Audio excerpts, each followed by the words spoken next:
5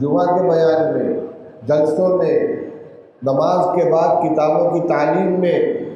مذاکرے کی مجلس میں جو باتیں دین کی ہمارے علم میں آتی ہیں، ہم اس کے سلسلے میں جواب دہ ہوں گے کہ دین کی جتنی معلومات تم کو حاصل ہوئی تھی اس پر عمل کتنا کیا۔ آج جتنی باتیں کہی جا رہی ہیں یہ بھی امانت ہے، اس میں جس سے متعلق جو عمل ہے اس کو اپنی ذمہ داری محسوس کریں، اپنی ذات سے، اپنے اہل و عیال سے، اپنے گھر والوں سے، اپنے معاشرے سے جو اس کی ذمہ داریاں وابستہ ہیں ان کو ادا کرنے کی کوشش کریں۔ جو بات میں نے شروع کی تھی اس کا پھر اعادہ کر دوں کہ بھائی رمضان مبارک کا مہینہ گزر گیا،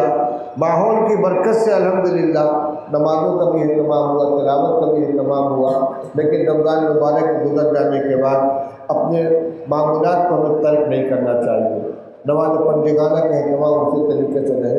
نگاہوں کی حفاظت کریں، زبان کی حفاظت کریں، گناہوں سے اپنے آپ کو بچائیں۔ دیکھیے رمضان کے اندر جو کچھ کرتے ہیں اس کی وجہ سے برکت بھی رہتی ہے اور قلبی سکون و چین بھی ملتا ہے۔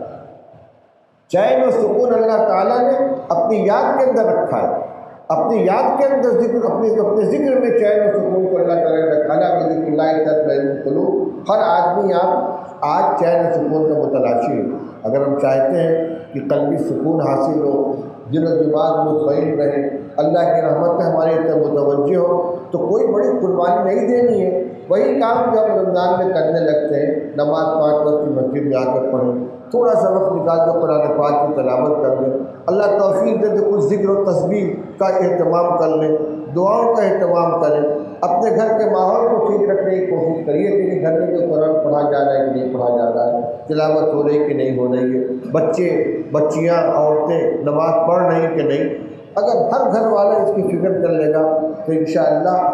جو باہر محنت ہو رہی ہے علماء کرام کی اصلاح معاشرہ کی، اس کے اندر بڑی مدد ملے گی۔ ایک بات آخری کہہ کے میں ختم کرتا ہوں، جس طرح ضرورت ہے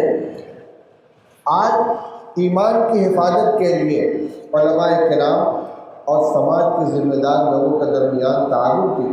بالکل اسی طریقے سے بہت سے غلط قسم کے رسم و رواج ہیں چلے آ رہے پرانے زمانے سے،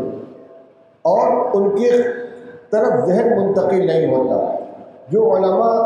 تعلیم حاصل کر کے آتے ہیں، قرآن و حدیث کا فقہ کا علم حاصل کرتے ہیں اور اس کی روشنی میں وہ محسوس کرتے ہیں کہ یہ کام غلط ہے، یہ نہیں ہونا چاہیے، وہ اس کی نشاندہی کرتے ہیں، تو ان کی ٹانگ نہ کھینچی جائے، ان کا ساتھ دیا جائے، ان کی سرپرستی کی جائے کہ بھائی یہ عالم کا کام ہے کہ وہ بتائے گا کون سا کام صحیح ہے کون سا کام غلط ہے۔ اب جن کے ہاتھ میں نافذ کرنے کی طاقت ہے،